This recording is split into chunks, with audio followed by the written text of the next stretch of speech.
Hello বন্ধুরা, আপনারা দেখছেন ইউটিউব চ্যানেল।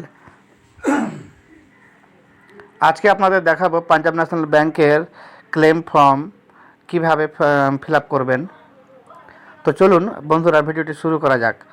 তো এই হচ্ছে পাঞ্জাব ন্যাশনাল ব্যাংকের ক্লেম ফর্ম।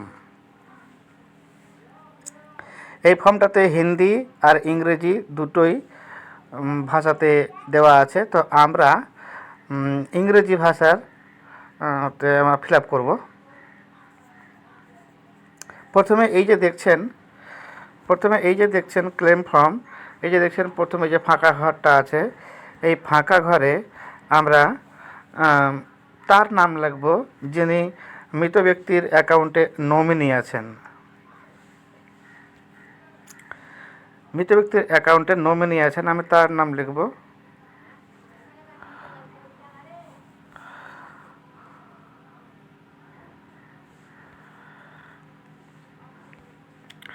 প্রথম ঘরটাতে যিনি নমিনি আছেন মৃত ব্যক্তির অ্যাকাউন্টে তার নাম লিখব। তারপরে এই যে নমিনি লেখা আছে, এই নমিনি জায়গাটাতে আমরা টিক মারব।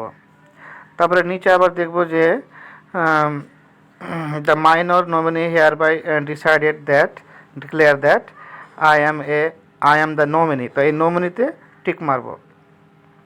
তারপরে আমরা চলে আসব minor nominee of the deceased Shri আর শ্রীমতী। এখানে যিনি মারা গেছেন তার নাম এখানে লিখতে হবে। তারপরে আমরা চলে আসবো যে ক্লেম ডিপোজিট মানি, এখানে আমরা টিক মারবো। তারপরে লকার উইথে আমরা পাঞ্জাব ব্যাংকের নাম লিখবো, যেমন কি যে ব্যাংকের অ্যাকাউন্ট থাকবে সেই ব্যাংকে, যেমন পাঞ্জাব ব্যাংকের কথা বলছি তো আমরা পাঞ্জাব ন্যাশনাল ব্যাংক নাম লিখবো এখানে। তারপরে ব্রাঞ্চ বাই শ্রীমতী, এখানে লিখতে হবে যিনি মারা গেছেন তার নাম। তারপরে ডিপোজিট মানিতে টিক মারতে হবে। তারপরে অ্যাকাউন্ট নাম্বার দিতে হবে। তারপরে লকার নাম্বার থাকা লকার নাম্বার দিতে হবে। এই তো গেল ফর্ম ফিল আপ। এবার নমিনির এখানে দেখো শ্রীমতী কুমারী, এখানে নমিনির নাম লিখতে হবে। তারপরে নমিনির সিগনেচার, তারপরে ডেট, তারপরে এখানে নমিনির অ্যাড্রেস, ঠিকানা পুরো ভর্তি করে দিতে হবে অ্যাড্রেসে।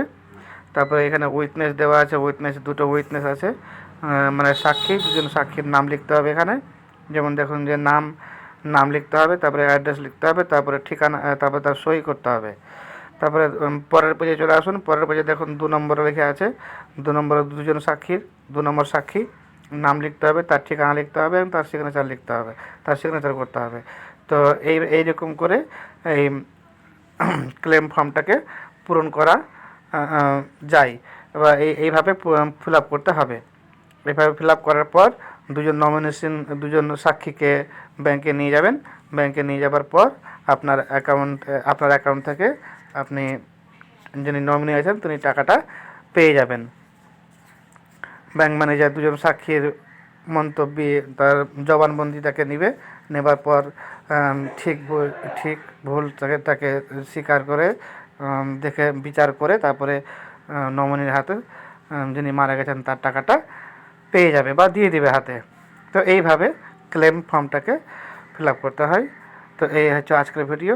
বন্ধুরা, যদি ভিডিওটি ভালো লাগে তো সাবস্ক্রাইব করে দেবেন, লাইক করে দেবেন। নমস্কার, ধন্যবাদ।